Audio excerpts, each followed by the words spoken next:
Hello and welcome to the Life After High School Conference. I am so happy to have you join me today. My name is Maureen Wittmann, and I am a homeschooling veteran of 25 plus years. I have graduated my youngest of 7 children this past year.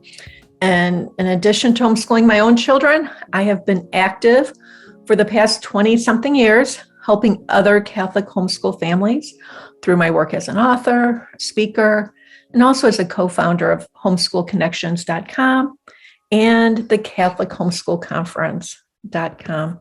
I'm so glad to have you here. Let's get down to work. Now, this workshop, we're going to be tackling transcripts. Specifically, we will cover 2 topics. First, does my homeschooled child need a transcript and a diploma from an accredited school? Or is my homemade transcript enough? That's the big question, right? So we're gonna answer that. And second, how do I create a transcript? What do I include on the transcript? How do I calculate my child's GPA? So we're gonna get down to that nitty-gritty, okay, in the second part of this talk. But first, let's quickly cover accreditation. What is it, and when is it necessary? Now, accreditation is a process voluntarily initiated by school. So it's not mandated, it's a voluntary effort. It's performed by private agencies, and this is to ensure that the school is meeting minimum standards, all right? It helps parents to make sure a school is not merely a diploma mill or part of some educational scam, right? Now, there's no central control. There's no government organization that oversees these accrediting agencies, okay? So because there are both good and bad accrediting agencies, parents seeking an accredited program still need to do their research to make sure that the accrediting agency itself is legitimate.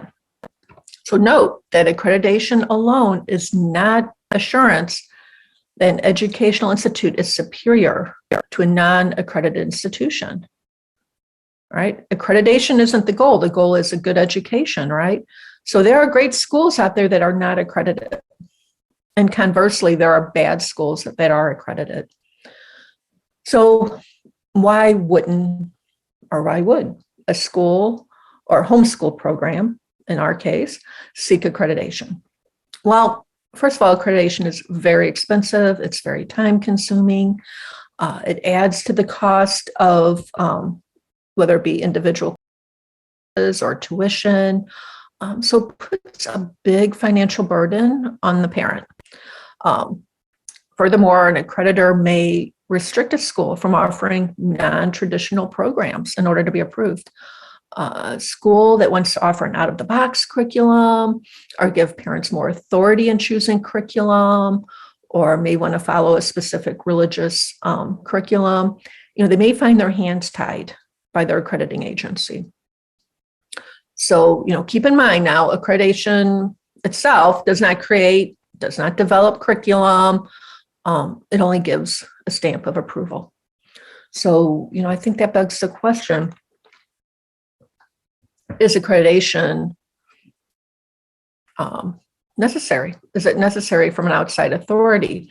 Or can I, as a homeschooler, do my own research and give my own stamp of approval, right? Can I be the accreditor? And that's kind of what homeschooling is all about, right? Parental authority and not sending our child to school. So generally speaking, accreditation is not necessary for homeschool programs.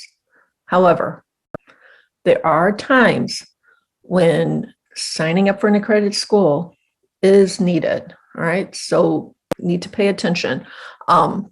If you plan to put your child back into a site-based high school after homeschooling a few years, check the entrance requirements for that school. Some may ask for an accredited transcript before they accept your child. Now, in many cases, the school will have an option of allowing your child to test into their grade level if you don't have an accredited transcript. So just check, see what their rules are, especially coming out of a pandemic. They may be a little more lenient about those things, but usually when there's an issue with a transcript, it's in this area of putting a child back into a brick and mortar public school. All right. And there are ways around that. We're going to get to that in a minute. Now, children seeking scholarships for the NCAA. So that's the National College Athletic Association. Now, they no longer require an accredited diploma. So that's currently. Now, rules can change. So always make sure to check. Having an accredited transcript does make the process of NCAA scholarship acceptance a little easier. There are a few extra hoops you got to jump through if you're not with an accredited program. At Homeschool Connections, where I work, we have a number of NCAA students. So it can be done. But again, connect with other NCAA homeschool parents, connect perhaps with Homeschool Legal Defense Association, just to get feedback on what the current rules are. Make sure that you have up-to-date information, and they can also help you with making sure you're abiding by those rules and reporting course details. Now, many parents assume that accreditation is necessary for college acceptance. This is information that isn't out there for a lot of people. We see it sometimes with students who come to our company, come to our classes from public schools, and school counselors may advise them that you have to have an accredited program to get into college. That isn't necessarily true. I mean, of course, do your due diligence, check with prospective colleges as rules can change. But at this time, it is extremely rare that accreditation is a requirement. For example, an elite military school such as West Point may ask for an accredited transcript. There are those rare cases, but most colleges and universities do not require it. In fact, they have a long history of accepting students from private schools and homeschools that are not accredited. Instead, what they'll do is they'll base that acceptance on an evaluation of the student's application, the results of their SAT or ACT or their CLT, right, the classical learning test, along with their GPA. Some colleges may require an essay. They may require references, right, from leaders in the community. But they, generally speaking, do not require an accredited transcript. In fact, I've graduated 7 of my children, and 6 of them had my homemade transcript. I mean, I did myself, signed myself, and they were accepted to every single college or university where they applied. And every one of them got great scholarship offers. So, we're talking about big public universities, elite universities, as well as, Catholic colleges and great Catholic colleges, of course, and, as well as trade schools. So we just never, ever had an issue with our homemade transcript being accepted, okay? Now, let's say you want to design your own curriculum, you want to create a curriculum that is special for your unique child, right? That feeds their special needs or their special gifts. But you're in a situation where you need accreditation, right? You're one of those rare cases where accreditation is necessary. What do you do? Well, you can still work that out. So there are accrediting agencies out there. And what they do is they review your course of study to make sure it meets the guidelines of their accreditors, and then they issue an accredited transcript or a diploma for a fee. So those agencies are out there. So for example, one is NAHRS, NARS. It's a national organization, and for a fee, I'm not sure what it is, maybe $600. They will review your child's course of study and issue an accredited transcript for that school year. At Homeschool Connections, where I work, we often refer our students who are in need of an accredited transcript to Colby Academy. This is a Catholic school.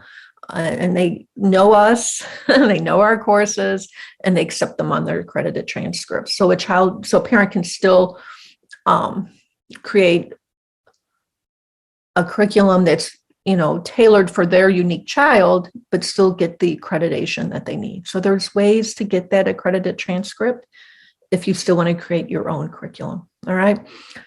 I believe that accreditation is an issue that just unnecessarily burdens parents. It's one of the biggest questions we get. And understandably, right, we worry. We want to make sure that our student gets the best and they get what they need. And parents worry about it. Do I need accreditation? I have to get it. I have to spend this money. But in most cases, it's not required. You as a parent, you are the ultimate authority when it comes to your child and your child's education. All right. Homeschooling doesn't involve attending a school. The focus should be providing the best education for each individual child. And sometimes the best education is enrolling into an accredited home study program. And sometimes it's not.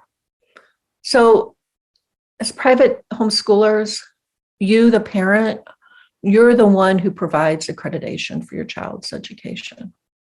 The quality of home education should be assured by you, the parent, first and foremost. Okay, so that's accreditation. Let's get into part 2 of our workshop, right? Let's get into that nitty gritty. And this is what we're all really here for, right? How do I create my own transcript for my homeschooled child? And we're going to cover these topics in this portion of the talk. We're going to cover, how do I find transcript forms? How do I complete the form? What information should be included on that form? Do I need to include a separate form with individual course details or resume? What if my child also has credits from another entity, such as a community college or a dual enrollment program? And lastly, we're going to talk about honors and AP credit. Okay, so homeschool transcripts, the forms for your homeschool transcript can be found easily online for free. Tons of resources out there. I'm going to make sure to include the links in the workshop description for you, so you don't have to go searching for them. All right. I'm also going to include a link to Benedictine College. They have an excellent free homeschool college guide e-booklet. Simple little booklet, printed out online, but it covers transcripts and also student resume, character references, as well as a college planning timeline. So it's just a really sweet little resource for you. And I'm going to put that into that course or into this workshop description for you. Okay. Now, here on the screen is the transcript template that I personally used with my homeschooled children. So you can see here at the top, it's clearly labeled high school transcript. All right. So we know what that is. And then just below is an area for you to complete just the basic information, name, address, etc. For school, I simply wrote Wittmann Homeschool, right? Wittmann's my last name, Wittmann Homeschool, just to be really clear. If you name your school, some people name their homeschool, St. Augustine or whatever, you could put that there. Your phone number, person to contact is you as the parent. You are the educator. You could also add email address, etc., but you can add that as well. Now, just below that area, you see where you're going to place your child's course names, the credits, and the grades. All right, so let's go over each one of these items one by one. Okay, first of all, course title. So I'm going to scroll down a smidge here, and we're going to look at a sample that's completed. All right, so we can see here in our sample that everything's completed for you. As homeschoolers, we often teach outside the box, right? And we may need to jump through some hoops to make sure that our course titles are understandable to a college admissions professor, okay, or professional, sorry. For example, so we have Biology 1 listed here under 9th grade. That could be an online class. That could be a co-op It could be you purchased, the textbook and you taught it yourself and you created the program. The important part is to make sure that the course materials covered Biology 1. So just what is expected in a Biology 1 course. So you don't have to give all those details, right? You don't have to say it was a co-op, it was through Homeschool Connections, it was through, MP Press or whatever. You can just, Biology 1 is all you need to list. Okay. Now, how do I assign the grade? Well, if we scroll down a little bit more, you're going to see down here at the bottom, grading scale. Okay. So this is my grading scale, and it tells the school how I'm assigning an A, right? They have to have 90% to 100%, a B, 80% to 89%, et cetera. So this should always be included because different schools have different grading scales. Typically, Catholic or private schools have a little higher grading scale than, say, public schools. So you always want to make sure you let the college know how you determined these grades up above. All right. Next, how do I know how much credit to give? Right. So again, down here at the bottom, we have weight for 1 credit course, and it says 120 hours. So what that means is my student spent 120 hours on that biology course in order to get the 1 year credit. So a full 1 year credit is 120 hours. 1 semester would be 60 hours. So let's say, for example, this biology class, your child is attending lectures, reading, studying, doing homework, reviewing resources, test taking. They're doing all this 1 hour a day, 5 days a week for 24 weeks. You multiply that out, it comes out to 120 hours. So very simple, just, keep track of how many hours they're spending. And again, home education takes much less time than site-based education, but that 120 hours is a good way to show a university or trade school or a job, whoever you're presenting this transcript to, how much time you spent on that course. Now, you can also see on this form that there's a GPA. So there's a GPA at the end of each semester and then at the end of 4 years. Now, how in the world did we come up with that GPA, right? Calculating GPA can be complicated for homeschoolers because the sample is pretty neat and tidy, isn't it? This kid's brilliant. He's got all A's and B's. But that's not every student. And sometimes you may just do little 6-week courses or, some out of the box things. And calculating that GPA can get complicated. Well, the really good news is there are online GPA calculators out there for free. You can Google it or, again, look in the workshop description here. I'm going to include that for you. This is a very easy thing to do. All you do is you plug in the number of credit hours and the grade, and that online calculator pops it up for you in just seconds. So not as hard as it sounds. Now, I really recommend, highly recommend sitting down once a quarter, at least once a quarter, and working on this transcript starting in 9th grade. Do not wait till our senior year to do this. Trust me, it is a nightmare if you do that. Make sure you put this on your planner, schedule it out. At the end of every quarter, you're going to stop and fill out this transcript form. Okay? Very important that you do this.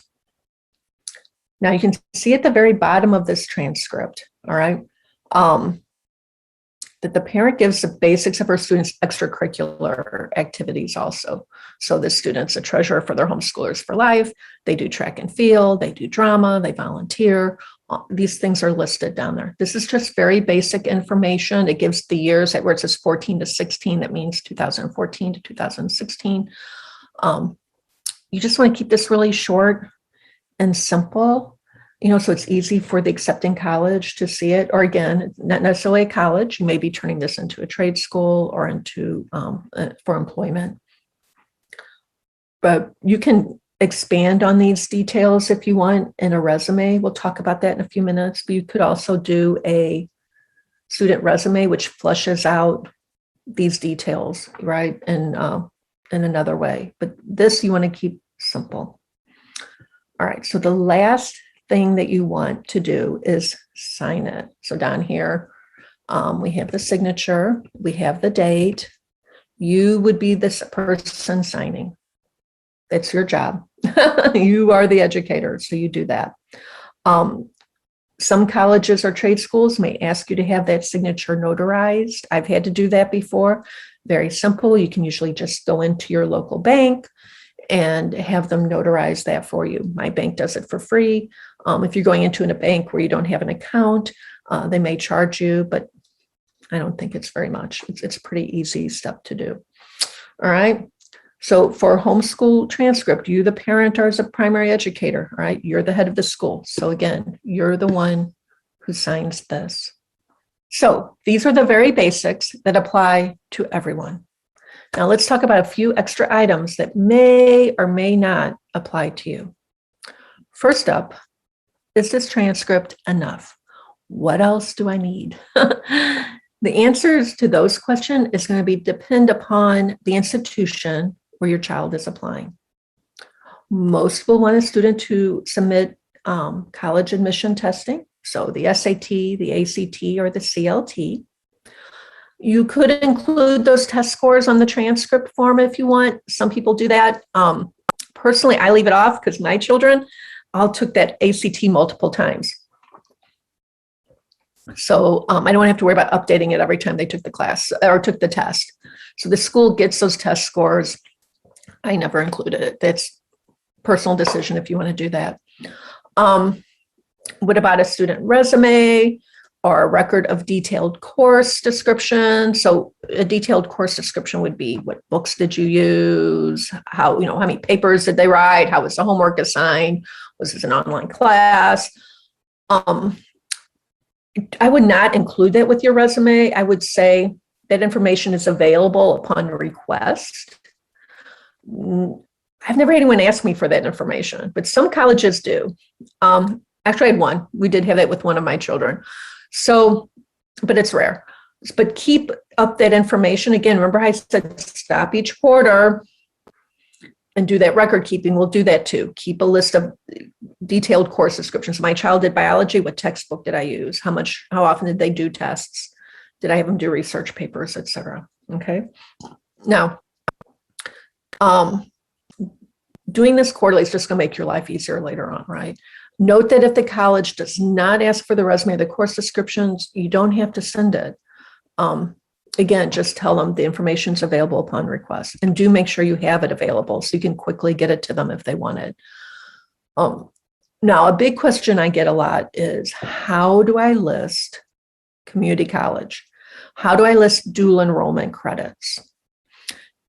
This is pretty simple to do. So since dual enrollment counts for both high school and college credit, you do want to include it on your high school transcript. Okay, use the same grading scale, use the same hours needed per credit as you would for your other homeschool classes. All right, here's the big step. This is the difference. Put an asterisk next to the course name, and then indicate below that the course with an asterisk, or the courses with an asterisk, were taken through such and such college, such and such dual enrollment program. So for example, Franciscan University has what they call fast track. So you can do like an online dual enrollment. So you would say asterisk, dual enrollment through Franciscan University, college transcript attached. And then you attach that college transcript from Franciscan or whoever they did dual enrollment with. Okay. So again, you still put the dual enrollment on the transcript, indicate that it's dual enrollment, and attach the college transcript because it's dual enrollment. It's credit for high school and credit for college. Now, if you homeschooled your child for just a year or two and they attended a brick and mortar school that other time, or maybe they went to an online charter school, in those cases, you usually have two different transcripts. So you'd have your homeschool transcript and you'd have your brick and mortar school transcript. So one would be an addendum to the other, okay? Now, last on our list, how do I give credit for AP or honors courses? Now, AP and honors are on a 5-point scale instead of 4-point scale. So by taking these upper level courses, your child could end up with a GPA higher than 4.0. Now, for AP courses, those need to be approved by the College Board to be designated as AP. They also must be live and interactive. That is, students need to meet with the teacher and fellow students either in person or in a synchronous online classroom. So that means a classroom that is live and interactive. Students are discussing and talking and engaging with the teacher and one another. So to call it AP on your transcript, again, needs to be live and interactive, either in person or online. Now, there are AP level courses out there as recorded independent learning courses. We offer them at Homeschool Connections. So these courses do prepare children for the AP. They do help them pass the test, but they can't be called AP on their transcript. The advantage is they're more affordable and you can do them on your own time at your own pace, but they can't be called AP. So what we recommend is listing them as college level. So let's say you're doing an AP level US government course or AP level computer programming. You would list it as college level. Now note, you can take that AP test without the course being designated AP. So you could do an independent learning AP course and take the test. And conversely, you can take an AP course and not take the test. I had a friend whose daughter was accepted into an elite military school. She had a lot of AP credits, but she never took the test because they don't accept AP credit. The school did not accept AP credit. But because she had the AP on her transcript, it showed that she could do high level work. And that, the recruiter told her that was what got her daughter over the hump. That's what got her daughter accepted, was that she had taken those AP courses. So again, you can take that test without the AP designated course and vice versa.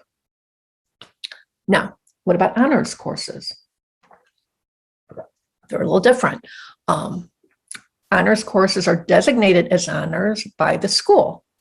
They're not designated by the College Board. So honors courses are more academically challenging than the typical high school course.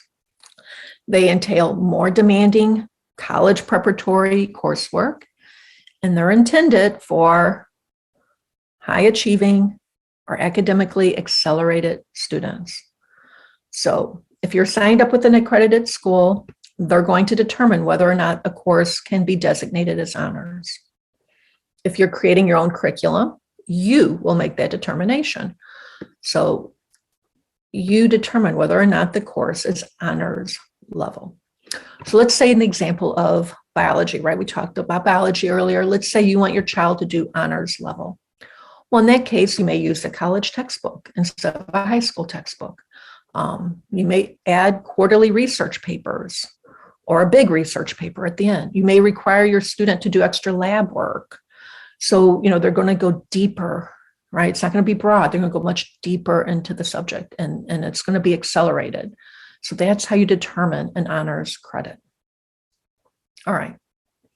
We have covered a lot of material in our short time together today. In a nutshell, you have this, Mom. You have this, Dad. You are the primary educator of your children. Creating a transcript sounds daunting. I've seen a lot of parents stress over it. But you know what? It's not much more than filling in the blanks. You have put together a great curriculum geared for your individual child. And the transcript is nothing more than a recording of your child's success on a piece of paper. So remember to check out those free resources in the workshop description. All right? I'm going to be praying for you and yours. God bless you.